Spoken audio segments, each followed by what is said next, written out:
Very good morning, बच्चे party.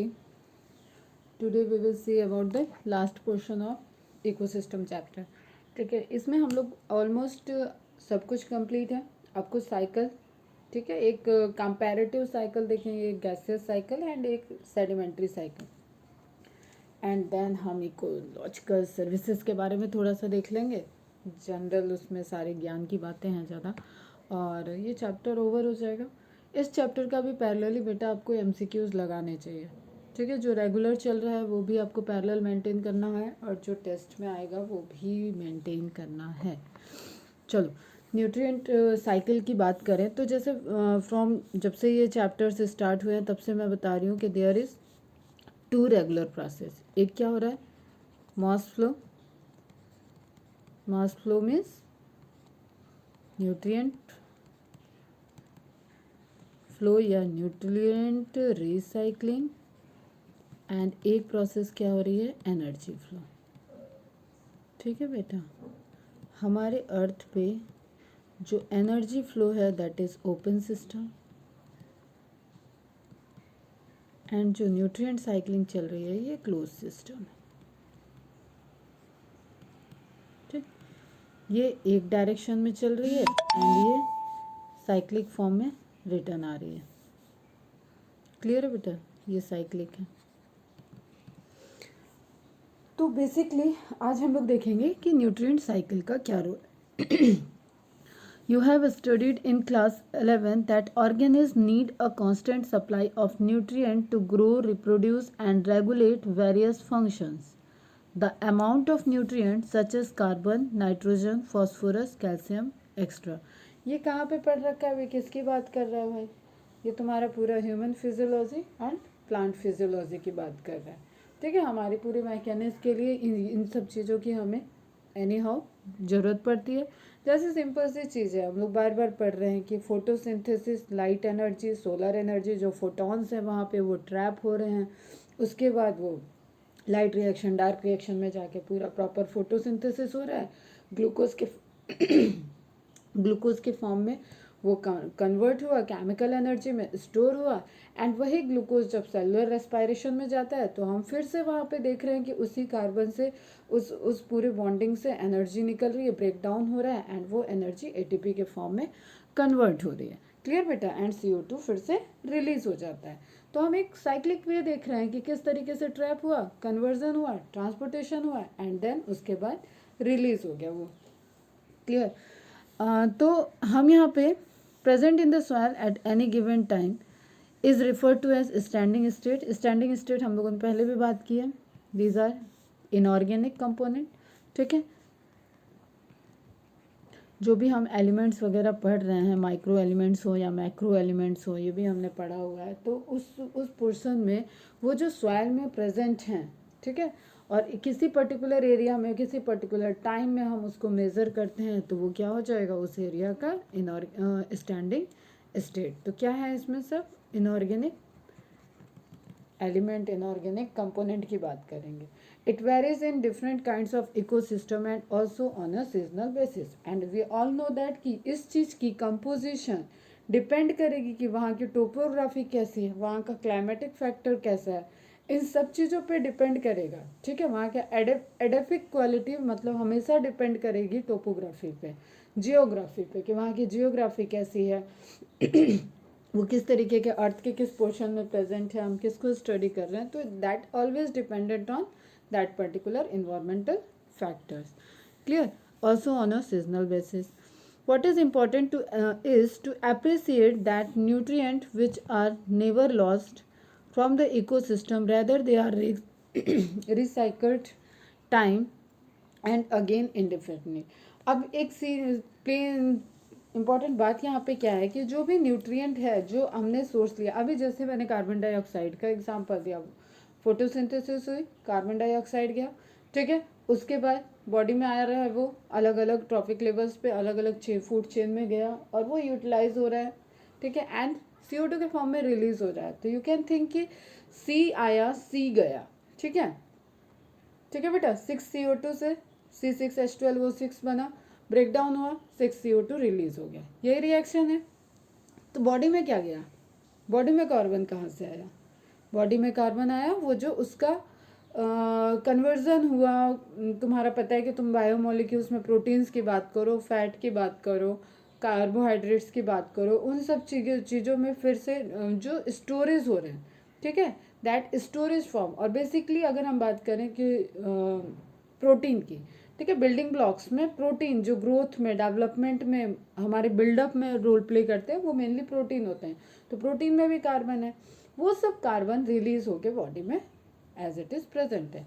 बाकी ये जो सी का पूरा फ्लो देखा हमने, ये फ्लो आया, यूज़ हुआ, एनर्जी उससे रिलीज़ की गई, एनर्जी को ट्रैप हुआ पहले, ठीक है, फिर उसको ब्रेक डाउन किया, एनर्जी रिलीज हुई, उस एनर्जी को यूज़ हो रहा है वो बॉडी में मेटाबॉलिक प्रोसेस में, एंड कार्बन तुम्हारा CO2 के फॉर्म में रिलीज हो गया। तो एक सिंपल सा तुम ये फ्लो देख रहे हो कि जो हम यूज़ कर रहे हैं वो हम रिलीज भी कर रहे हैं, ठीक है। देयर इज लार्ज रेंज, एक बड़ी रेंज है कि किसी भी न्यूट्रिएंट के रिसाइकलिंग का रेट क्या है, उसको रिसाइकल होने में टाइम कितना लगेगा, बट एनी हाउ कभी ना कभी वो रिसाइकल होके नेचर में कन्वर्ट होके या फॉर्म को चेंज कर लेगा। अभी हमने देखा ना कार्बन के अलग अलग फॉर्म, तो या तो वो फॉर्म को चेंज कर ले, जैसे if we talk about the water, हम कहें कि वाटर कम हो रहा है, वाटर के सोर्सेज खत्म हो रहे हैं, वाटर के सोर्सेज एक्चुअली नहीं खत्म हो रहे, water, fresh water, drinking water खत्म हो रहा है, वो कन्वर्ट हो जा रहा है तुम्हारा मैराइन वाटर में, वो जा जाके सब सी में, डेप्थ में, अर्थ क्रस्ट में जा रहा है, एवेपरेट हो रहा है, फिर वो सी लेवल बढ़ रहा है। क्लियर बेटा? तो वाटर का फॉर्म चेंज हो रहा है। तो इसी तरीके से हर एक न्यूट्रिएंट का अब वाटर को भी तुम स्प्लिट करो तो उसमें हाइड्रोजन है, ऑक्सीजन है, उसको हम अलग अलग टाइप के न्यूट्रिएंट कंसीडर कर सकते हैं। तो वो अपने आप को चेंज कर रहा है, फॉर्म चेंज हो रहा है।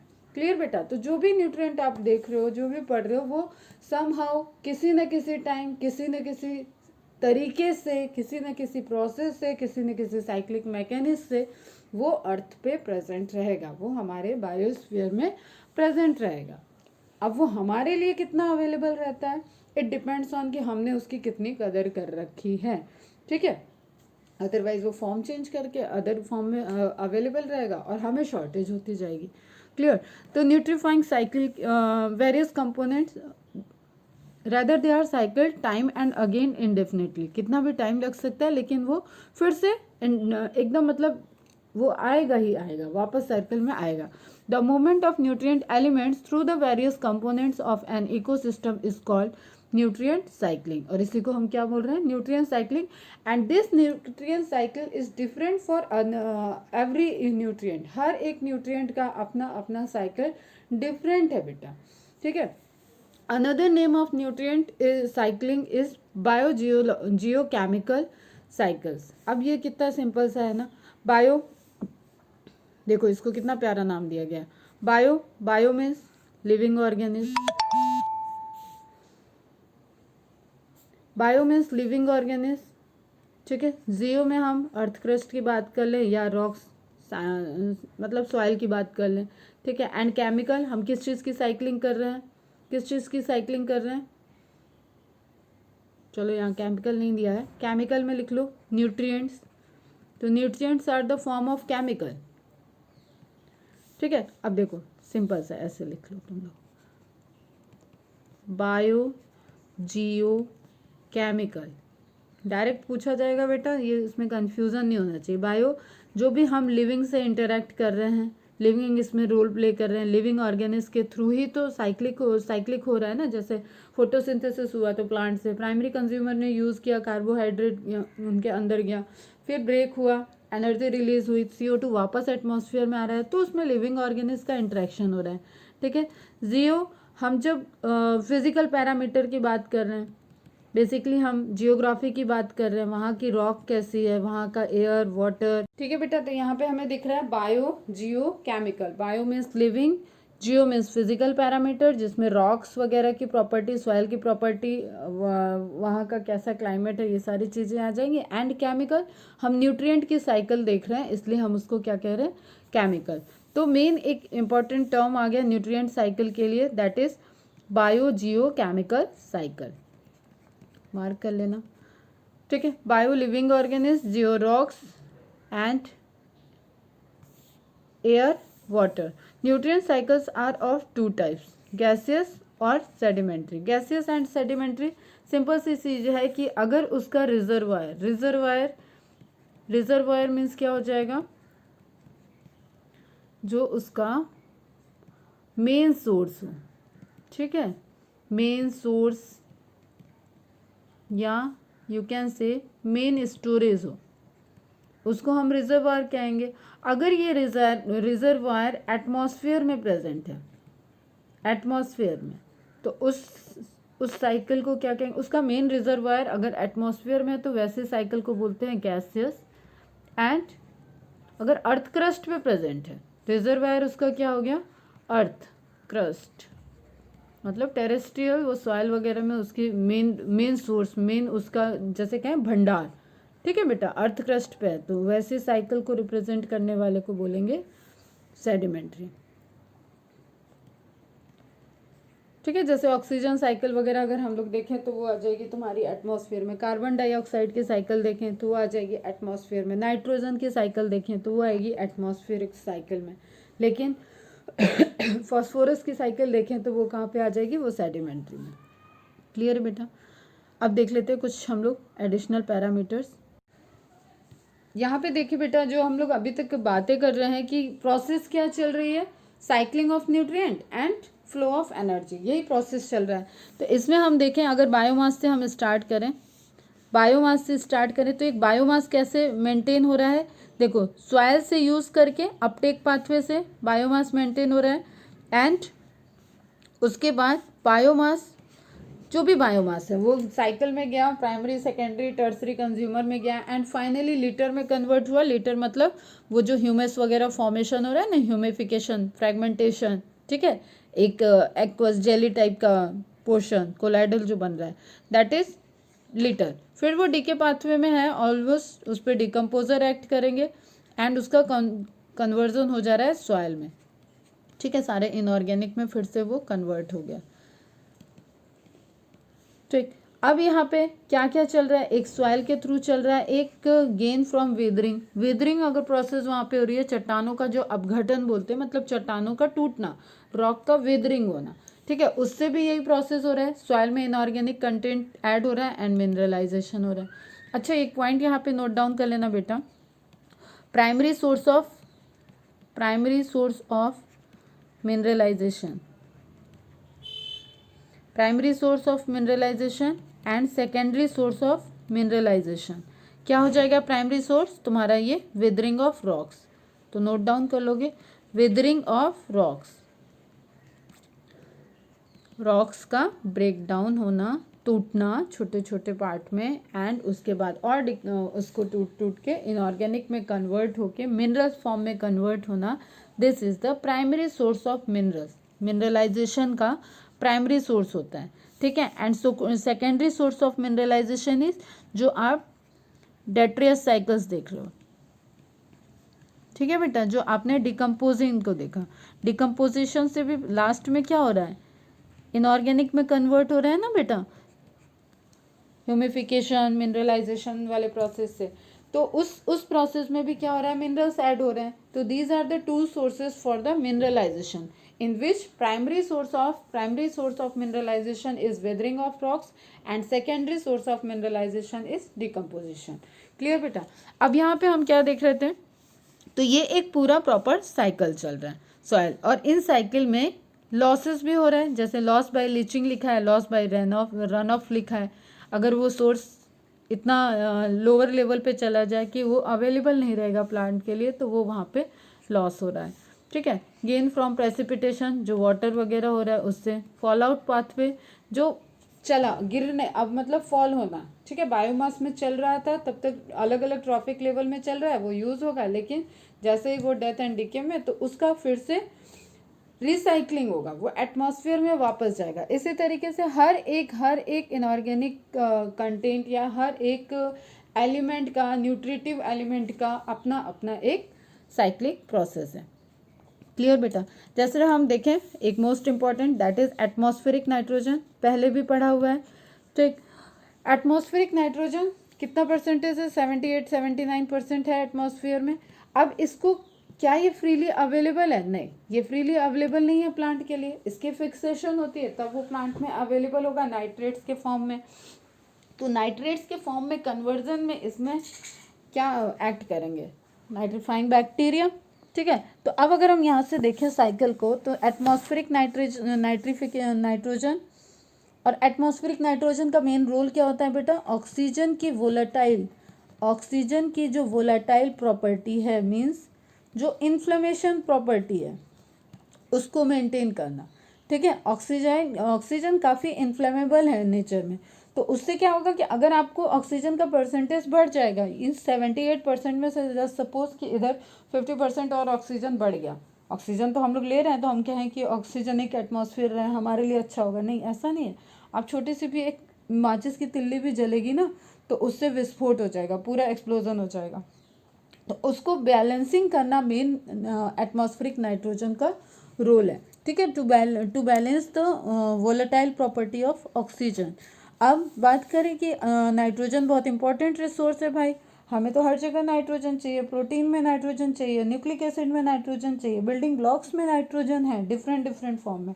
तो ये आएगा तो तब तो ये पहले ये एटमॉस्फेयर में है, तो इसका सोर्स ये साइक्लिक हो के जब हमारे अंदर आएगा तब तो हम प्रोटीन में उसको हमारे को मतलब बिल्डअप होगा बॉडी। ठीक है, और हमारे जेनेटिक कंपोजिशन में नाइट्रोजन इंपॉर्टेंट प्ले कर रहा है, तो हमें डिफरेंट जगह नाइट्रोजन का इम्पोर्टेंस चाहिए, उसकी जो प्रॉपर्टी है वो हमें चाहिए, तो वो किस तरीके से पहुंचेगी? ऑब्वियसली यही एटमॉस्फेरिक नाइट्रोजन पूरा रिसाइक्लिक होके फॉर्म में कन्वर्ट होके ऑर्गेनिक फॉर्म में फिर ट्रांसफर होके हमारे तक आ जाएगी। क्लियर? तो एटमॉस्फेरिक नाइट्रोजन और ये रिसाइक्लिंग हो रही है, इट मीन्स कि इसको वापस रिलीज होके भी एटमॉस्फेयर में जाना है। तो सिंपल सी चीज़ है, एटमॉस्फेरिक नाइट्रोजन यहाँ से फॉलो करते हैं रूल पाथवे को। फर्स्ट हम देख रहे हैं इस पे nitrogen fixing bacteria living in legume root nodule. पहला क्वेश्चन नोट डाउन करो, name of bacteria, root nodules के साथ एसोसिएशन में रहने वाले बैक्टीरिया के नेम। फिर हम देख रहे हैं नाइट्रोजन फिक्सिंग सॉइल बैक्टीरिया का नेम, सेकंड क्वेश्चन। देन ये प्रोसेस क्या किए? अमोनिफिकेशन से क्या हुआ? जो फ्री नाइट्रोजन था वो फिक्स हो गए, अमोनियम आयन में कन्वर्ट हो गए। क्लियर बेटा? अमोनियम आयन में कन्वर्ट होने का एक सोर्स और है, जो डिकम्पोजर एक्ट करेंगे वो भी अमोनियम में कन्वर्ट करते हैं। देन नाइट्रिफिकेशन हो रहा है, नाइट्रिफिकेशन में कौन रोल प्ले करेगा? नाइट्रीफाइंग बैक्टीरिया रोल प्ले करेंगे। ये यहाँ पे जो एंजाइमेटिक रिएक्शन, जो एंजाइम ग्रुप इन्वॉल्व होंगे और यहाँ जो एंजाइम ग्रुप इन्वॉल्व होंगे। Question number 3, question number 4, and example of nitrifying bacteria and example of denitrifying bacteria. ठीक है, question number 5, question number 6 questions के आंसर तुम लोग मुझे करोगे। नाइट्रिफिकेशन हुआ, नाइट्रीफाइंग बैक्टीरिया करेंगे नाइट्रिफिकेशन, एंड उससे कन्वर्जन हुआ नाइट्राइट्स में। नाइट्राइट्स पे फिर नाइट्रीफाइंग बैक्टीरिया का एक ग्रुप वर्क करेगा और वो उसको नाइट्रेट में कन्वर्ट करेगा, and these nitrates are available for the plant में गए, एसिमिलेशन हुआ प्लांट्स में, अब वो स्टोर हुआ, प्रोसेस हुआ, स्टोर होगा तो वो फिर अवेलेबल रहेगा, एनपीपी का पार्ट बन जाएगा, एंड देन वो अवेलेबल हो गया प्राइमरी कंज्यूमर के लिए। अब प्राइमरी कंज्यूमर को सेकेंडरी कंज्यूमर यूज़ करेगा तो वो चेन में चला गया। प्राइमरी कंज्यूमर की भी डेथ होती है तो वो डेथ हुआ तो वापस से चेन में आ रहा है, डिकम्पोजर साइकिल में आएगा, डेट्राइटस साइकिल में आ गया, डेट्राइटस उसको यूज़ करेंगे पूरा, मतलब तोड़ेंगे, ऑर्गेनिक से निकालेंगे, एंड फिर फाइनली वो अमोनियम में कन्वर्ट होके वो नाइट्रेट्स एंड देन इस पर डीनाइट्रीफाइंग बैक्टीरिया एक्ट करेंगे और इसको एटमॉस्फेरिक नाइट्रोजन में कन्वर्ट कर देंगे। तो हमें पूरी एक प्रोसेस में दिखा कि एटमॉस्फेरिक नाइट्रोजन मतलब रिजर्वायर ऑफ नाइट्रोजन कहाँ हो गया? एटमॉस्फेयर में। हाई अमाउंट में नाइट्रोजन कहाँ पे प्रेजेंट है? एटमॉस्फेयर में। वहाँ से वो उसकी साइकिल स्टार्ट हुई, उस पर नाइट्रोजन फिक्सिंग बैक्टीरिया एक्ट किए, उस पर नाइट्रीफाइंग बैक्टीरिया एक्ट किए, एंड उसको नाइट्रेट में कन्वर्ट किया, फिर प्लांट ने यूज़ किया, फिर प्लांट से वो फूड चेन में चला जाएगा, प्राइमरी सेकेंडरी टर्सरी क्वाटरनरी जहाँ पे भी, और जिस फूड चेन में भी जिस लेवल पे डेथ होती है ऑर्गेनिज की, उस पर डिकम्पोजर एक्ट करेंगे, और डिकम्पोजर के एक्ट करने से फिर वो अमोनियम नाइट्राइट्स एंड नाइट्रेट से कन्वर्ट होकर डीनाइट्रीफाइंग बैक्टीरिया की हेल्प से एटमॉस्फेरिक नाइट्रोजन में कन्वर्ट हो गया और वो रिसाइकल होकर वापस एटमॉस्फेयर में आ गया। ठीक। अब ये साइकिल का rate, it depends on atmospheric condition, sorry, it depends on environmental condition, it depends on composition of bacteria, it depends on soil कि किस तरीके का है, क्या चल रहा है। तो रेट ऑफ नाइट्रोजन साइकिल, कितने टाइम लगेगा इसको वापस कन्वर्ट होने में एटमॉस्फेरिक नाइट्रोजन, ये आपके डिफरेंट डिफरेंट जगह पे वेरी कर सकता है, बट एट द एंड उसको जाना इसी साइक्लिक फ्लो से। क्लियर बच्चा? ठीक। इसी तरीके से हम कार्बन डाइऑक्साइड के साइकिल की बात करें तो हम देख रहे हैं यहाँ पे इजी सा एक सोर्स है सनलाइट और CO2। यहाँ पे फोटोसिंथेसिस में प्लांट उसको बढ़िया से कन्वर्ट कर रहे हैं ऑर्गेनिक मटेरियल में, ऑर्गेनिक कार्बन जो लिखा हुआ है ऑर्गेनिक मटेरियल में कन्वर्ट किए। तो अब इसको कोई ना कोई यूज़ करेगा, डीके ऑर्गेनिक्स को भी छोड़ देते हैं, कुछ कोई ना कोई यूज़ करेगा, मतलब हर्बीवोर यूज़ करें देन कार्निवोर, तो वो चेन में आ गया, फूड चेन में आ गया। ठीक है, फूड चेन में आने के बाद डेड ऑर्गेनिज्म है, या जस्ट सपोज प्लांट की डेथ हो गई। ठीक है, वुड प्लांट की वुडी पार्ट की डेथ हो गई, जैसे टेरिडोफाइटा। कोल्स क्या होता है, कोल्स फॉसिल्स क्या हैं, कोल फॉसिल्स या फ्यूज, वो मेनली कोल्स से। ठीक है, और कोल्स क्या है, बहुत टाइम पहले जो प्रेशर एक पूरा अर्थ का प्रेशर जो सेडिमेंटेशन है उससे डिपॉजिट हुए, कन्वर्जन हुए, मेनली टेरिडोफाइट। ठीक है, उनके जो स्टेम वगैरह वो कन्वर्ट होके कोल में कन्वर्ट हो गए। तो प्लांट्स के ट्रीज के जो कन्वर्जन है कोल में कन्वर्ट हो गए, आप वहाँ से लो। अब वहाँ पे कार्बन प्रेजेंट है। ठीक है, वहाँ कार्बन जो उसके अंदर आया था फोटोसिंथेसिस से वो वहाँ पे उनका प्रेजेंट है, वो अभी साइकिल में चल रहा है। तो it will again take time, कि वो कितना टाइम लेता है वापस कार्बन डाइऑक्साइड, कब वो कोल निकाला जाएगा, उससे फॉसिल, उस फॉसिल के फॉर्म में कन्वर्ट हो गया, उससे फॉसिल फ्यूल बनाया जाएगा, देन उस फॉसिल फ्यूल्स को यूज़ किया जाएगा, चाहे हम व्हीकल्स में देखें या हम इंडस्ट्रियल देखें। तो ये अभी ऐसा 200-300 साल पहले की एक प्रोसेस है जब हम लोग बहुत ज़्यादा फॉसिल्स पर डिपेंडेंट हो गए, और ये चीज़ें इस तरीके से बढ़ती जा रही है। इसलिए हम लोग जानते हैं कि ये सोर्सेज भी ख़त्म होने वाले हैं। ठीक है, कुछ बहुत मतलब कम ही टाइम लगेगा जब ये रिसोर्सेज, फ्यूल वाले रिसोर्सेज ख़त्म हो जाएंगे। तो इसलिए इसका अब इंसान है, ठीक है, इसका अल्टरनेट ढूंढने में लग गया है, इलेक्ट्रिक ये निकालना वो निकालना ये सब चल रहा है। तो हमें फॉसिल फ्यूल में जब उसका कंबशन हुआ, जब उसको जलाया जाएगा या कुछ भी, तो फिर वो जैसे यूज़ होगा तो वो कार्बन डाइऑक्साइड उससे रिलीज होगी और वो वापस से एटमॉस्फेयर में आ जाएगा।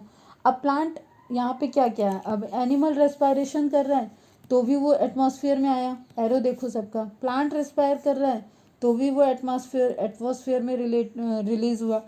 अब यहाँ पे फॉसिल एंड फ्यूल्स के फॉर्म में कन्वर्ट हो चुका है। इस फॉसिल फ्यूल्स को जब यूज़ करेंगे, ऑटो फैक्ट्री एमिशन दिखा रहा है, तो भी वो एटमॉस्फेयर में CO2 रिलीज होगा। तो एट द एंड वो फिर से सब CO2 आ रहा है एटमॉस्फेयर में। बट अगेन वही पैरामीटर है बेटा कि ये रेट डिपेंडेंट करेगा कि कहाँ पे ये साइकिल है, वहाँ का क्या फ्लो है, किस तरीके से वहाँ पे चीज़ें चल रही है। बट एक मेन चीज़ है जो कार्बन डाइऑक्साइड के केस में, दैट इज़ कार्बन डाइऑक्साइड का मेन सोर्स जो होता है that is water, ocean. But फिर भी हम ये क्योंकि गैसेस फॉर्म में कन्वर्जन हो रहा है तो इसको गैसियस साइकिल में इंक्लूड करते हैं। क्लियर? तो रिजर्वायर आप ध्यान रखना, कार्बन डाइऑक्साइड का रिजर्वायर जो है वो है ओशियन। क्लियर बच्चा? अब अगर हम बात करें साइकिल की, ठीक है, इसको समझो, साइकिल डिफरेंट साइकिल और कनेक्शन बना हुआ है यहाँ पे प्यारा सा। बायोस्फीयर, वेजिटेशन एंड एनिमल्स, ठीक है, एटमॉस्फेयर से इंटरेक्ट कर रहा है, एटमॉस्फेयर से बायोस्फीयर किस तरीके से, मतलब डेथ एंड डिके होके वो एटमॉस्फेयर में जो रिसाइकलिंग हो रही है, एंड एटमॉस्फेयर से यूज़ करके फोटोसिंथेसिस के थ्रू, मेन सोर्स जो है फोटोसिंथेसिस के थ्रू वो साइकिल में आ रहा है। क्लियर? अब यहाँ पे इन्वॉल्व, क्योंकि हम जब भी बोलेंगे कि एक वर्किंग एटमॉस्फेयर तो उसमें लिथोस्फीयर भी इन्वॉल्व होता है। ठीक है, अर्थ क्रस्ट से ही कंपोजिशन ले रहा है, earth crust upper layer of lithosphere इसमें इन्वॉल्व होगी। एंड देन हम यहाँ पे देखें कि डिके वाले चेन को देखें, हाइड्रोस्फीयर, इसमें क्या क्या इन्वॉल्व हो गया, जो भी ocean, lakes, river, ground water, इनकी बातें कर लें। फिर इधर हम देख रहे हैं सॉयल से, मतलब वही लिथोस्फीयर की लेयर से, अपर लेयर से। तो हाइड्रोस्फीयर की लेयर, एटमॉस्फेयर की लेयर एंड लिथोस्फीयर की लेयर, ये सब मिलके तो बनाते हैं बायोस्फीयर। ये हमने देखा था एक पहले भी क्लास में। तो यहाँ पे जो इनके बीच में इंटरेक्शन हो रहा है, इसी में use conversion, assimilation, then decay, then वो रिसाइकिल होके वापस एटमॉस्फेयर में रिलीज हो रहा है। ये सारी पूरी प्रोसेस चल रही है, ठीक है। तो इसमें वाटर साइकिल का इंटरेक्शन, इसमें वाटर बॉडीज़ का इंटरेक्शन, इसमें अर्थ क्रस्ट का इंटरेक्शन, इसमें सॉइल वगैरह, एक ही चीज़ आ गई, ठीक है, अपर लेयर हो गया। तो इनका सबका इंटरेक्शन से हमें दिख रहा है कि फाइनली एक इंटरेक्टिंग फंक्शनिंग बायोस्फीयर फॉर्म हो रहा है जिसमें कंटिन्यूअस रिसाइकलिंग की प्रोसेस चल रही है। And that recycling process is independent. हर एक एलिमेंट का, हर एक न्यूट्रिएंट का अपना एक रिसाइकलिंग टाइम है, that depends on their environmental factors, कि वो कहाँ पे हैं, किस क्लाइमेटिक कंडीशन में, किस जोन में हम बात कर रहे हैं कि वहाँ पे रिसाइकलिंग कैसे चल रही होगी, and the rate of recycling, कि वो कितने फास्ट रेट से वापस रिवर्स होगा, ठीक। जैसे ये भी आपको यहाँ पे पूरा एक इंटरेक्शन दिख रहा है टेरेस्ट्रियल से लेके एक्वेटिक तक का। यहाँ पे भी वही रिसोर्सेज हम लोग कहाँ से स्टार्ट करें, चलो यहाँ से फोटोसिंथेसिस से स्टार्ट करते हैं। Photosynthesis, food reserve, consumption, herbivore, respiration, release, combustion, release, CO2 का रिलीज हो रहा है, एंड देन अगर इसकी डेथ एंड डीके हो गई, डिकम्पोजिशन हो गया, सॉयल रेस्पायरेशन, सॉयल की रेट बढ़ रही है, सेडिमेंटेशन हो गया, मतलब फर्टिलिटी ऑफ सॉयल बढ़ी, अगर वो लोअर लेवल पे चला गया तो सेडिमेंटेशन हो गया, ठीक है, लीचिंग वगैरह की प्रोसेस के थ्रू। फिर हम यहाँ पे देख रहे हैं डिकम्पोजिशन हो रहा है, ओशियन लाइफ की, वाटर बॉडीज़ की बात करें तो फाइटोप्लैंक्टन ने यूज़ किया, जू प्लैंक्टन, फिर जू प्लैंक्टन होंगे, फिर मछलियाँ होंगी, लार्ज मछलियाँ होंगी, ये रेस्पायरेशन कर रहे हैं तो CO2 को रिलीज़ करेंगे, ठीक है। इनकी डेथ एंड डिके होगा, डिकम्पोजिशन होगा तो फिर से ये सॉयल डिकम्पोजिशन कर देंगे, सेडिमेंटेशन में चले गए, फॉसिल के फॉर्म में कन्वर्ट हो गए, फिर फॉसिल स्टडी हुआ, फॉसिल जो फ्यूल्स में कन्वर्ट हो गए तो वहाँ से फॉसिल फ्यूल्स निकलेगा। फॉसिल फ्यूल्स यूज़ हो रहा है तो ह्यूमन वेलफेयर के लिए वो अलग अलग मेथड से हम लोग यूज़ कर रहे हैं, और ह्यूमन इन्फ्लुएंस की वजह से ये फॉसिल रिसोर्सेज जो फॉसिल फ्यूल में कन्वर्ट हो रहे हैं वो कंटिन्यूअस यूज़ हो रहे हैं, बहुत ज़्यादा, एक एक घर में 10-10 कारें रख के लोग चल रहे हैं, बहुत ज़्यादा यूज़ है, ठीक है। और इनके कन्वर्शन से फिर से कार्बन डाइऑक्साइड रिलीज होके एटमॉस्फेयर में आ रहा है। जियोलॉजिकल एक्टिविटी, अगर ये बेयर रॉक्स का फॉर्मेशन की बात करें, ठीक है, एक वोल्केनोस का वो कूल डाउन होगा, रॉक कन्वर्ट होगा, फिर वहाँ पे प्रॉपर लाइकेन वाली प्रोसेस चलेगी। फिर इधर लोकल क्लाउड्स का बनना देखें, क्लाउड्स बन रहे हैं, रेन कर रहे हैं तो वहाँ की टोपोग्राफी मेंटेन होगी। इरोजन को देखें, सॉइल इरोजन भी होता है, ठीक है, इरोजन से भी मिक्सिंग होगा, ठीक है, वाटर बॉडीज़ की तरफ आएगा, वो रेनिंग जो भी बारिश का पानी है उसके साथ फ्लो करके आएगा तो वाटर बॉडीज़ में डिजॉल्व होगा। तो इस तरीके से हमें दिख रहा है कि एक पूरा इंटरैक्टिंग साइकिल चल रहा है हमारे बायोस्फीयर में, जिसमें एटमॉस्फेयर, लिथोस्फीयर, हाइड्रोस्फीयर सब इम्पॉर्टेंट रोल प्ले कर रहे हैं। क्लियर बेटा, ठीक। अब NCERT पे बैक आते हैं एंड देखते हैं। तो गैसियस एंड सेडिमेंट्री ये हो गया था। द रिजर्वायर, अब यहाँ पे एग्जांपल दिया, फिगर दिया हुआ है कार्बन साइकिल, ठीक है बेटा। ये अगर हम NCERT की इमेज को देखें, simplified model of carbon cycle in the biosphere, तो we can see here clearly जो मेन रिजर्वायर है ये तो ओशियन होगा बेटा, मेन रिजर्वायर ओशियन होगा, ठीक है, वाटर बॉडीज होंगे कार्बन डाइऑक्साइड का। अब यहाँ पे एटमॉस्फेरिक, क्योंकि गैसेस फॉर्म में है, ये गैसेस फॉर्म में इसकी साइकिलिंग चलेगी, ऑर्गेनिक में वो कन्वर्ट होगा, इसलिए हम इसको गैसेस साइकिल में इंक्लूड करते हैं। बट आप ध्यान में रखना इसका मेन रिजर्वायर एटमॉस्फेयर में नहीं है, हाइड्रोस्फीयर में। क्लियर। तो यहाँ से देखें रिसोर्सेज यूज़ होने वाले, decay organisms, carbon dioxide water bodies में डिजॉल्व हो रहा है, फिर हम यूज़ कर रहे हैं उसको, एंड कैलकेरियस सेडिमेंट में अगर कोई ऑर्गेनिज जो उसकी डेथ हो रही है, कैलकेरियस बॉडी है, उसकी सेडिमेंटेशन में कन्वर्ट हो रहा है, वहाँ पे इंपॉर्टेंट रोल प्ले कर रहा है। And then planktons, phytoplanktons use करेंगे, कार्बन डाइऑक्साइड फोटोसिंथेसिस करेंगे, उसके बाद ये जू प्लैंक्टॉन या हायर फिश वाला पूरा एक्वेटिक का जो चेन अभी मैंने दिखाया है तो वो सब उस पर डिपेंडेंट रहेगा, और वो सभी रेस्पायरेशन से CO2 को रिलीज़ करेंगे, ठीक है। फिर रेस्पायरेशन एंड डिकम्पोजिशन, इन सारी चीज़ों का रेस्पायरेशन एंड डिकम्पोजिशन होगा तो आपको CO2 रिटर्न जा रहा है एटमॉस्फेयर में।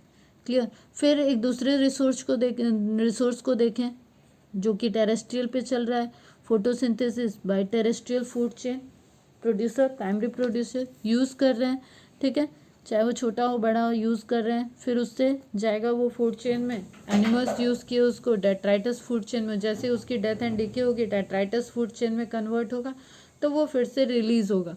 अगर वो कोल में कन्वर्ट है या किसी वुडी पार्ट को हम जला रहे हैं तो वहाँ पे CO2 रिलीज़ होगा। फिर हम फ्यूल को यूज़ कर रहे हैं तो वहाँ पे CO2 रिलीज़ होगा। Combustion of fossil fuels for vehicles, electricity and heat, and this result in releasing of CO2, ठीक।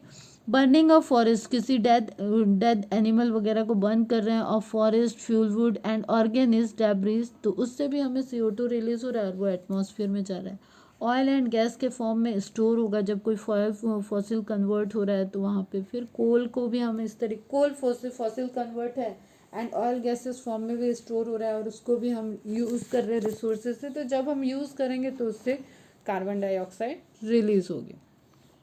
तो मेन हम यहाँ पे देख रहे थे बेटा gases, nutrient cycles are 2 type, gases and sedimentary. Gases के लिए मैंने बताया main resources in atmosphere, but हमें CO2 के लिए ध्यान में रखना है कि CO2 का मेन रिसोर्सेज ओशियन वगैरह होते हैं, एंड सेडिमेंट्री जिनका मेन रिसोर्सेज अर्थ क्रस्ट है, बट CO2 क्योंकि गैसेस फॉर्म में इसलिए हम उसको गैसेस में रखेंगे।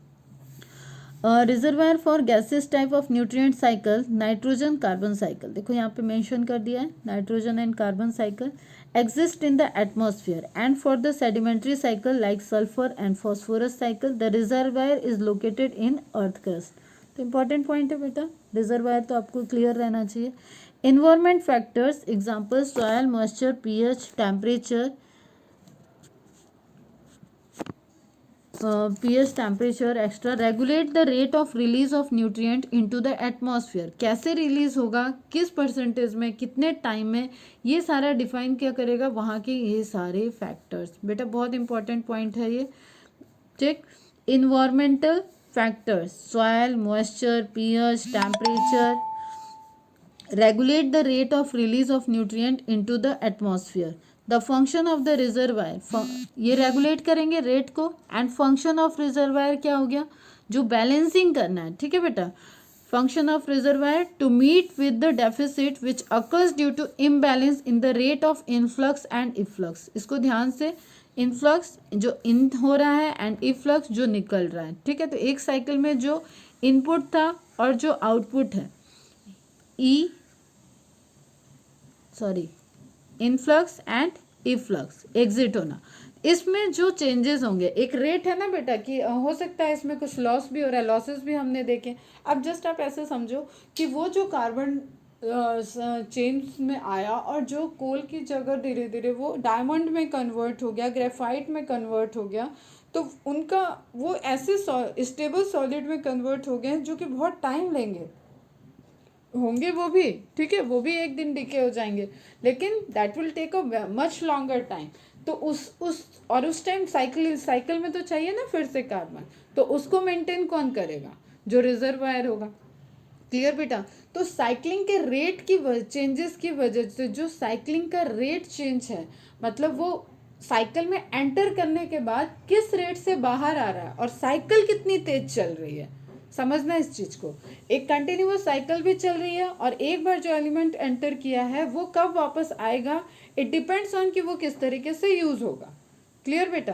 अब कोई कोल कन्वर्ट हुआ है, वो कोल फॉसिल अभी तक उसको फॉसिल फ्यूल में यूज ही नहीं किया और वो बहुत जमाने पहले, हजारों साल पहले कन्वर्ट हो रखा था, तो बेटा फिर तो उसका रिसाइकलिंग बहुत स्लो हो गया ना। तो मीन वाइल हमें क्या चाहिए, कार्बन रिसोर्सेज चाहिए। तो वही जो इनफ्लक्स और इफ्लक्स के बीच में डिफरेंसेस हैं उसको मेंटेन करने के लिए कहाँ से आएगा, रिजर्वायर से आएगा। तो इसको ऐसे लिख लो, इनफ्लक्स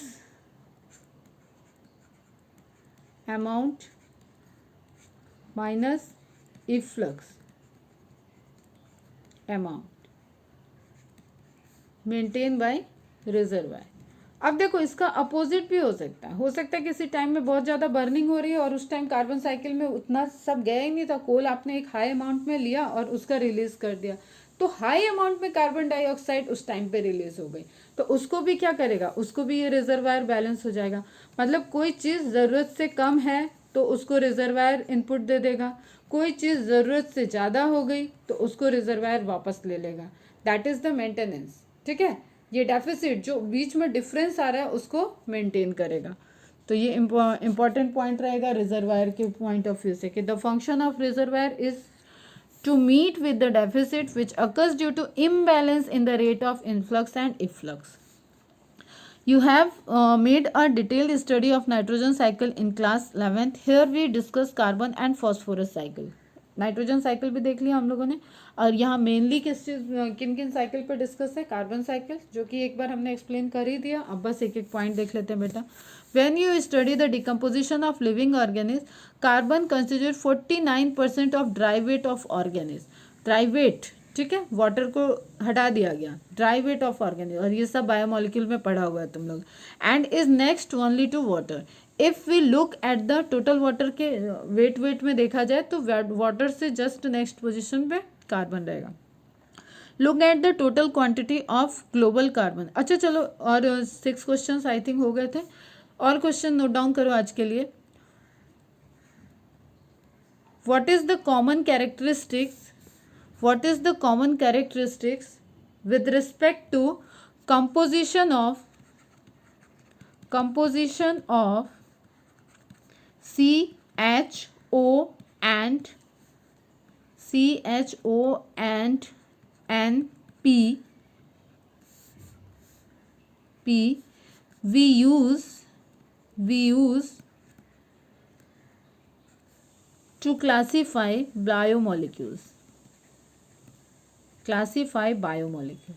आप carbon, hydrogen, oxygen, nitrogen, phosphorus के किन पैरामीटर्स को यूज़ करके हम कैसे क्लासीफाई करते हैं कि ये पर्टिकुलर बायोमोलिक्यूल अमाइनो एसिड होगा, ये पर्टिकुलर बायोमोलिक्यूल कार्बोहाइड्रेट होगा, ये प्रोटीन होगा, कार्बोहाइड्रेट होगा या न्यूक्लिक एसिड होगा। ठीक है, इस पैरामीटर को आपको बताना है। नाउ नेक्स्ट कहाँ थे?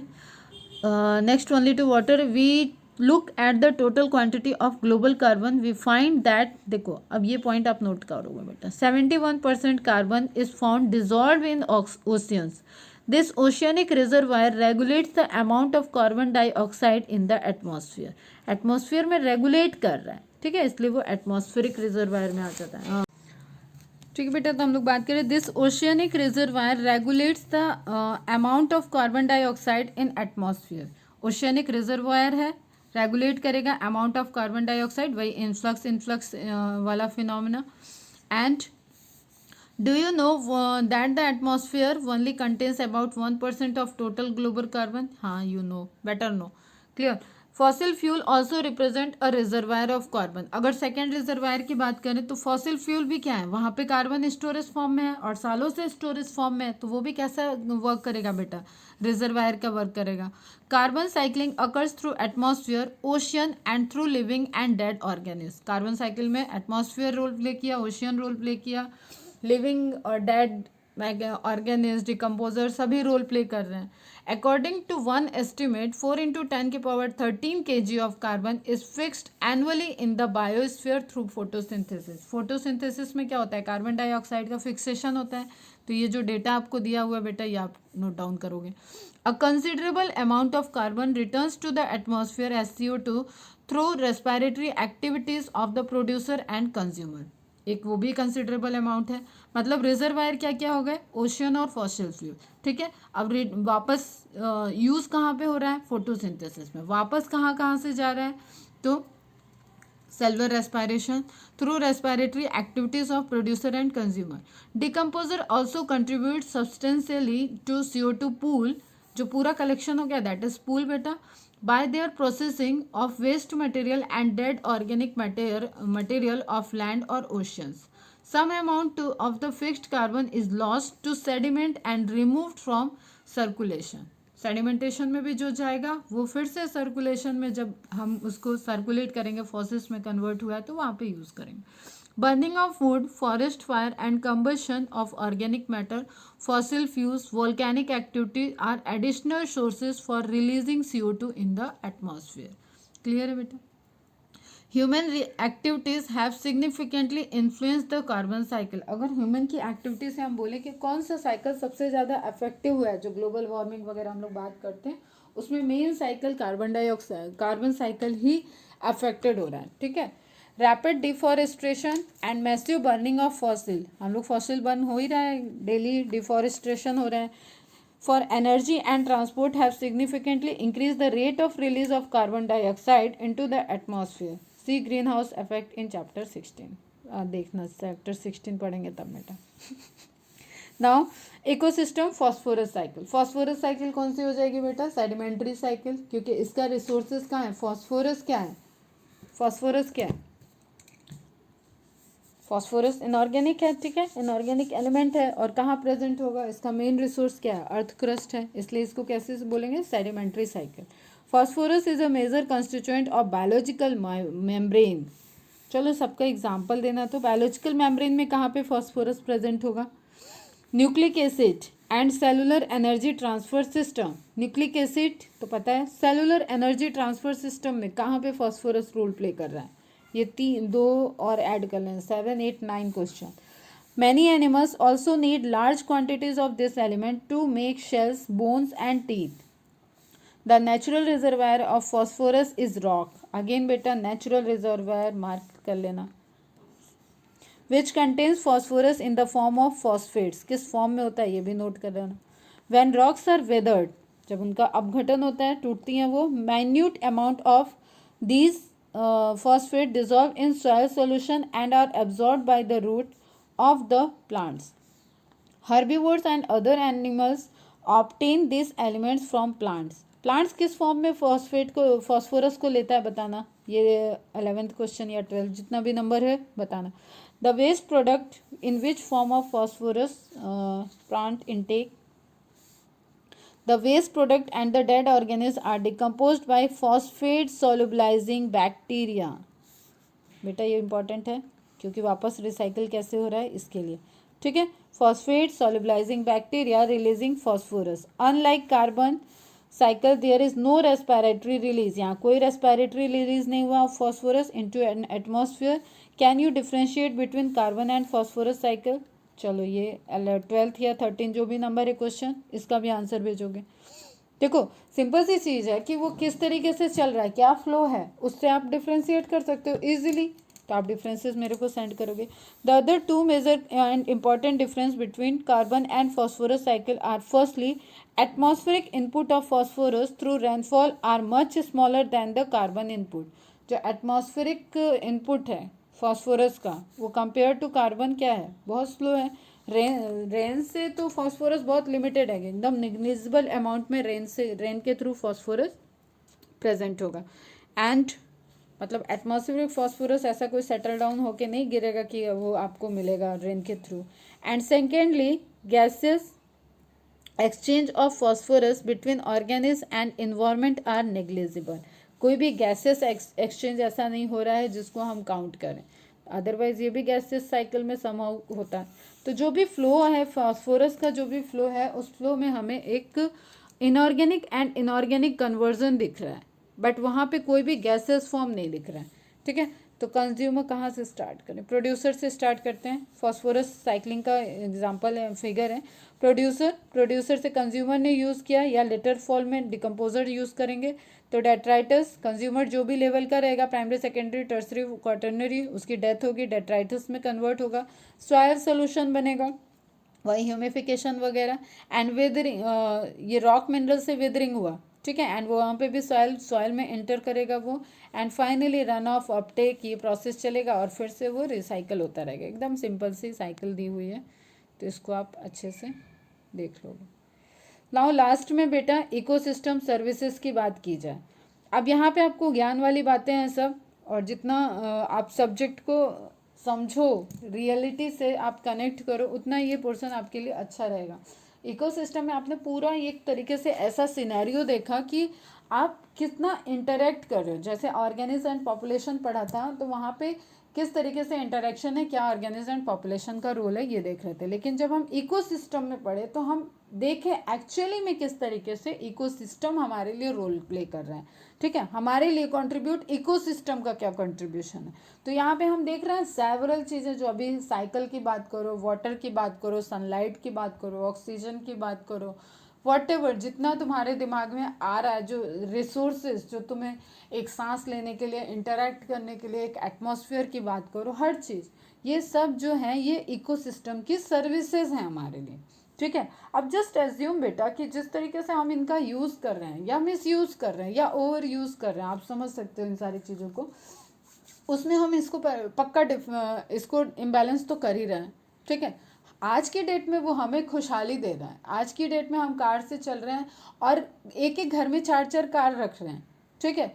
एक अलग जा रहा है, एक अलग जा रहा है, एक अलग जा रहा है, एक अलग जा रहा है, उस एरिया से निकलने वाले कई, मतलब इसके सॉल्यूशन बहुत सारे हैं बेटा। आप एक ग्रुप में जा सकते हो, ठीक है, आपका हो सकता है डेस्टिनेशन सबका अलग अलग है, लेकिन उस डेस्टिनेशन पे जाने वाले कई लोग हो सकते हैं, मतलब जहाँ होते हैं वहीं की बात कर रही हूँ। तो आप अलग अलग पैरामीटर्स यूज़ कर सकते हो। और अननेसेसरी जैसे 1 किलोमीटर भी निकलना है तो हम भाई निकलेंगे कार से, ऐसा भी हो जाता है। तो एक तरीके से हम कितना डिपेंडेंट हो गए, कितनी तेज़ी से यूज़ कर रहे हैं। तो आज की डेट में तो हम मौजा मस्ती कर रहे हैं, लेकिन हमारे आने वाली जनरेशन जहाँ पे ये चीज़ें ख़त्म हो जाएंगी, तो आप वहाँ पे क्या रिसोर्सेज देके जाने वाले हो, ये तो नेचुरल रिसोर्सेज के बाद ह्यूमन रिसोर्सेज में क्या रहेगा, ये तो अभी कहें तो फ्यूचर, भविष्य के गत में छुपा हुआ है। बट एक बात जो ये है कि अगर आप यही चीज़ें जैसे सोलर एनर्जी, कंपेयर एवरीथिंग, ठीक है, सोलर एनर्जी को कंपेयर करो लाइट सप्लाई से, ऑक्सीजन को कंपेयर करो, कंपेयर क्या करना है, जो आपको जब वेंटिलेटर वगैरह पे आपको सपोर्टिंग सिस्टम पे रखा जाता है, वहाँ पे ऑक्सीजन की सप्लाई दी जा रही है, या आईसीयू में वॉट एवर कंडीशन में आपको ऑक्सीजन की सप्लाई दी जा रही है, तो वो तो फ्री नहीं दी जाती है, उसका एक कॉस्ट लिया जाता है, ठीक है।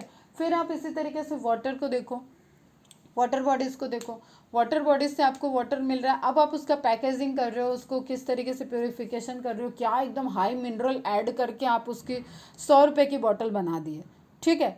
वो नेचर ने उसकी कॉस्ट नहीं बनाया था, वो जिसने उसको यूज़ किया है, जो उसको बिजनेस पॉइंट ऑफ व्यू से यूज़ कर रहे हैं, वो वहाँ पे वाटर को डिफरेंट डिफरेंट फॉर्म में चेंज कर रहे हैं और उसकी कॉस्ट हो रही है, बट नेचर ने फ्री में दिया। अब जस्ट बेटा इसको अपोजिट देखो, अगर सूरज भगवान जी आके आपसे कहें कि भैया बहुत यूज़ कर लिया, चलो बिल दो, इतना रहा तुम्हारा बिल, 1 महीने की इलेक्ट्रिसिटी की बिल देते हो ना, जब से पैदा हुए हो तब से मुझे भी तो यूज़ कर रहे हो। मैं सुबह 6 बजे, आज का मेरा टाइमिंग इतना था, आज का वर्किंग आवर मेरा इतना था, मैं सुबह 6 बजे आया था और शाम को 5:30 6:30 पे सनसेट हो गया था, तब तक आपको जो रिसोर्सेज मैंने दिया, आपको जो लाइट मैंने दिया, आपने यूज़ किया, उसका ये बिल, तो इसको मल्टीप्लाई कर करके उन्होंने निकाला और बिल दे दिया, ठीक। अब जो सब जो हम लोग सॉइल यूज़ कर रहे हैं, ठीक है, तो धरती माता आ गई, धरती माता बोलेंगी ये रहा हमारा बिल, जो तुम इतने टाइम से खेती कर रहे हो और इस पर क्रॉप निकाल रहे हो, मैंने कभी कुछ लिया क्या, चलो दो, तुम लोग तो बहुत लड़ रहे हो आपस में चीज़ों के लिए, हिंदू मुस्लिम के लिए, अमीर गरीब के लिए, जोन वाइज लड़ रहे हो, काले गोरे के लिए लड़ रहे हो, ये सारे पैरामीटर, और जो हमें यूज़ कर रहे हैं इसकी तो कोई कॉस्ट ही नहीं है। तो उन्होंने क्या किया कि एक बिल उन्होंने पकड़ा दिया,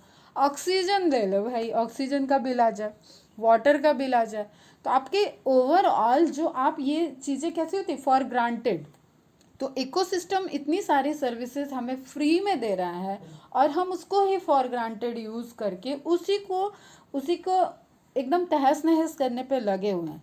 तो this is a warning sign, ये हम लोगों के लिए एक वार्निंग साइन है कि हम पढ़े लिखे हो के भी हम इस चकाचौंध और इस क्या इसकी कोई नीड है।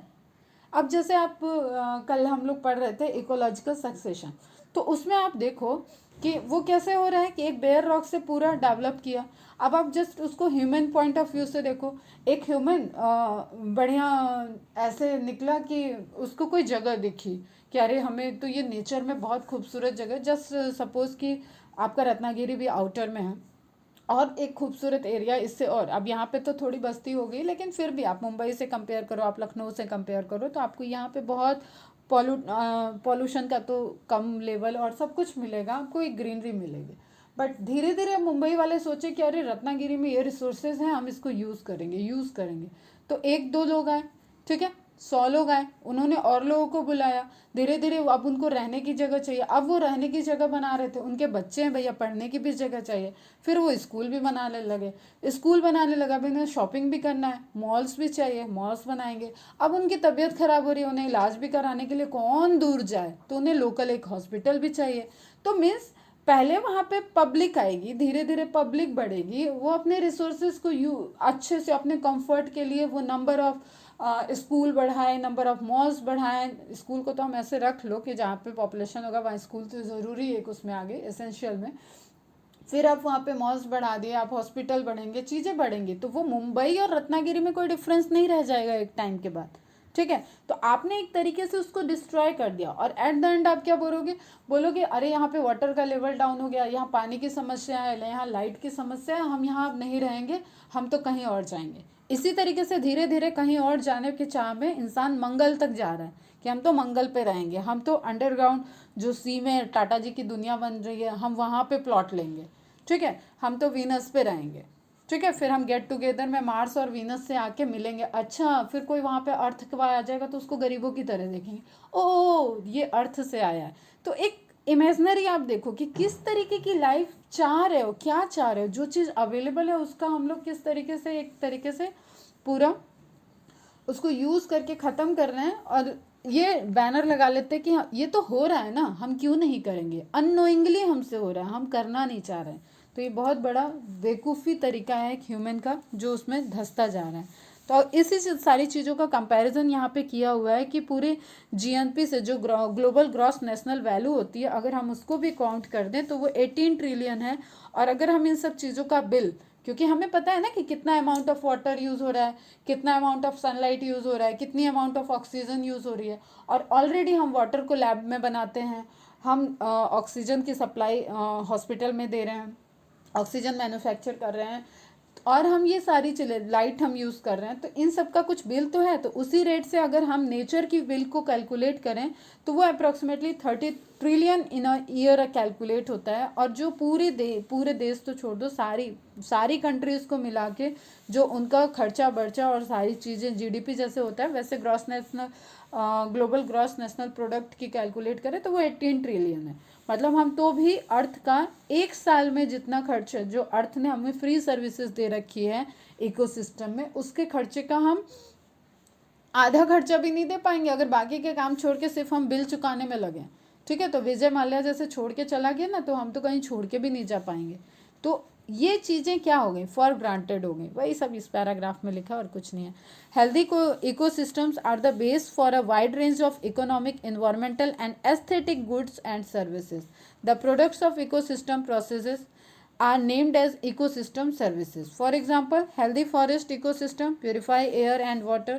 Indirectly वो क्या कर रहा है, प्योरीफाई कर रहा है ना, एयर को कर रहा है, वाटर प्योरीफाई, सॉइल इरप्शन को रोक रहा है, मिटिगेट ड्रॉट्स, सूखा पड़ने को रोक रहा है, फ्लड्स को रोक रहा है, साइक्लिक न्यूट्रिएंट्स का साइकिल कर रहा है, जनरेट फर्टाइल सॉइल की फर्टिलिटी बढ़ा रहा है, प्रोवाइड वाइल्ड लाइफ हैबिटेट, एक प्रॉपर हैबिटेट दे रहा है डिफरेंट ऑर्गेनिज्म को ग्रो करने के लिए, मेंटेन बायोडाइवर्सिटी को मेंटेन कर रहा है, पॉलिनेट क्रॉप कर रहा है। अब जस्ट सपोज, अब भाई मधुमक्खी तो हम लोग बड़े आराम से देख रहे हैं, पॉलिनेशन पढ़ रहे हैं, मधुमक्खी चार्ज करने लगे, बीज चार्ज करने लगे, अच्छा तुम्हें पॉलिनेट कराना है, चलो आज मैं 6 घंटे काम करूँगी, इसका इतना चार्ज है, तो वो भी बिल लेगी।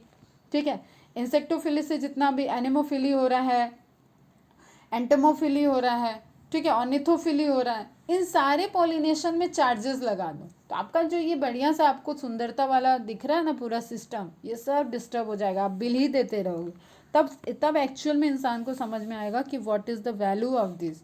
इन सब चीज़ों की वैल्यू नहीं समझ में आ रही ना, क्योंकि ये फ्रीली अवेलेबल है। जैसे मुझे याद नहीं आ रहा एग्जैक्टली, बट कई जगह ऐसे, जैसे नहीं आप लोग वैकेशन के लिए जाते हैं तो वैकेशन में क्या ढूंढते हैं, सुख शांति, पीसफुल एटमॉस्फेयर, ठीक है, नॉन पॉल्यूटेड, नॉइजलेस एरिया, ऐसी जगह पे जाके हम टाइम बिताते हैं। और ऐसी जगह तो हर जगह प्रेजेंट थी, उसको पहले ख़राब किया गया। अब जैसे सपोज कि कुछ एक ऐसे भी स्पेसेस बने हैं जहाँ पे आप इतने टाइम के लिए आओ एंड प्योर ऑक्सीजन लो, इतने टाइम के लिए आओ सन बाथ लो। ठीक, जो नेचुरल में प्रेजेंट था, नेचर में प्रेजेंट है, उसको उन्होंने एक एरिया में आप मेंटेन करके आप उसका भी चार्ज ले रहे हो। ठीक, तो उसका भी बिजनेस कर रहा है, ह्यूमन तो है ही चालू बहुत। तो पॉलिनेट क्रॉप कोई पॉलिनेटर है वो बिल लेने लगे। Provide storage site for carbon and also provide aesthetic, cultural and spiritual values. जैसे ये हम घूमने फिरने जा रहे हैं, नेचर को ले रहे हैं, ठीक है, हम भगवान जी को याद कर रहे हैं, तो बोले भगवान जी भी बिल लेने लगे कि हमारे मंदिर में आए थे, इतना बिल दो, ठीक है, हमने तुम्हारा ये काम किया, ये तुम्हारा इसका चार्ज है, तुम ये सर्विसेज हमारे पास लिए, इसका सिर्फ एक नारियल फोड़ के तुम्हें मिल जाएगा, नहीं, इसका चार्ज तो इतना होता है, तुम्हारी ये मन्नत पूरी हुई, तुम अब इसका चार्ज दो। तो लाइक कि हर चीज़ का एक कॉस्ट नहीं होता, कई चीज़ें हैं उनका सबका कॉस्ट नहीं हो सकता। The value of such services और biodiversity is difficult to determine, difficult है ये। अब आप अगर मोरल वैल्यूज़ की यहाँ पे बात करो तो आप मम्मी पापा के जो कंट्रीब्यूशन है लाइफ में, आप उसकी कोई वैल्यू नहीं निकाल सकते। जो आपको एजुकेशन सिस्टम से एजुकेशन मिल रही है, देखिए, आप फीस देना एक अलग होता है, एक ज्ञान जो तुमको एक नॉलेज मिल रहा है उसकी आप कोई वैल्यू नहीं कर सकते, ठीक है। बहुत सी चीज़ें ऐसी, आपका फ्रेंडशिप में कोई रिलेशनशिप ऐसा है, फ्रेंड्स ऐसे हैं जो एकदम आपको बहुत टाइम देते हैं अपनी चीज़ों को। जैसे मैं अपना पर्सनल बताऊं तो मेरी मम्मी जब बीमार हुई तो मेरे फ्रेंड्स ने बहुत सपोर्ट किया। मैं अगर किसी रिश्ते को बहुत ज़्यादा मानती हूँ, दैट इज़ माई फ्रेंडशिप। मेरी दो फ्रेंड्स ऐसी हैं जो शुरू से अब तक मेरे साथ खड़ी हैं, तो उनके लिए कोई मैं कॉस्ट नहीं लगा सकती बेटा। एक सिनेरियो था कि वो बहुत अच्छे थे, आज का सिनेरियो मैं ठीक हूँ, तो लाइक, लेकिन फिर भी उसकी कोई वैल्यू नहीं, उसको हम कोई एक ऐसा नहीं कहते तुमने मेरे साथ जो किया लो उसके 1 करोड़ में वो खरीद लिया मैंने और आज से मेरा तुम्हारा कोई रिश्ता नहीं। इस तरीके की चीज़ें हर जगह नहीं हो सकती, तो हर चीज़ की कॉस्ट नहीं हो सकती, ठीक है। मम्मी पापा लोग हम लोगों के कितने सेक्रीफाइसेस करके कैसे कैसे कैसे कैसे बड़ा कर रहे हैं, और वो जस्ट अगर कह भी देते हैं, वो कहेंगे भी नहीं, पहले बात अगर वो कह भी देते हैं तो बच्चे लोग कैसे वृद्धाश्रम का रास्ता ही दिखा देते हैं, चलो निकलो यहाँ से। आपने क्या किया, बहुत अलग किया क्या, सारे माँ बाप कर रहे हैं, सभी दुनिया के लोग कर रहे हैं। जैसे गर्ल्स की एक प्रॉब्लम होती है कि मम्मी लोग बहुत टोका टाकी करती हैं, ठीक है। इसका बेस्ट एग्जांपल बताती हूँ बेटा, जब सास बोलती है ना तो बोली बंद हो जाती है, मम्मी बोलती है तब तक हमें लगता है यार मम्मी तुम तो हमें देख ही नहीं सकती हो, बैठा हुआ नहीं देख सकती हो, पढ़ते हुए नहीं देख सकती हो, दोस्तों से बात करूँ तो नहीं देख सकती हो। और जब सास के घर में पहुंच जाओगे, सास के बिना बोले सास केवल अगल बगल से गुजर जाएगी ना, तो आपका अलग रिस्पॉन्स हो जाता है। तो लाइक हम चीज़ों को समझते नहीं हैं कि किस चीज़ की क्या, इसकी कोई ऐसी वैल्यू कितनी है, ठीक है। दो वैल्यू ऑफ सर्विसेज और biodiversity is difficult to determine, it seems reasonable to think that biodiversity should carry a hefty price tag। इन सब चीज़ों पे अगर एक प्राइस टैग लगा दिया जाए तो सबकी हालत ख़राब हो जानी है। रॉबर्ट कॉन्स्टेंजा, आप साइंटिस्ट का नाम नोट करने ना, इन्होंने बस स्टडी की थी, and his colleagues have very recently tried to put price tag on nature's life support services. Researchers have put an average price tag $33 trillion का year on this fundamental ecosystem services. मैंने बोला ना, ये पूरा research system होगा बेटा, जो इसको रिसर्चर्स लगे होंगे यहाँ पे, जो रिसर्च करेंगे कि कितना बायोमास किस तरीके से यूज़, क्या हम यूज़ कर रहे हैं। जैसे हम एक घर में रह रहे हैं तो उसकी हमें कॉस्ट पे करनी होती है, तो उस तरीके से हम नेचर में यूज़ कर रहे हैं तो उसकी क्या कॉस्ट निकलेगी, तो वो कॉस्ट निकली 33 trillion a year on these fundamental ecosystem services which are largely taken for granted because they are free. This is nearly twice the value of the global gross national, twice the value of GNP, which is $18 trillion.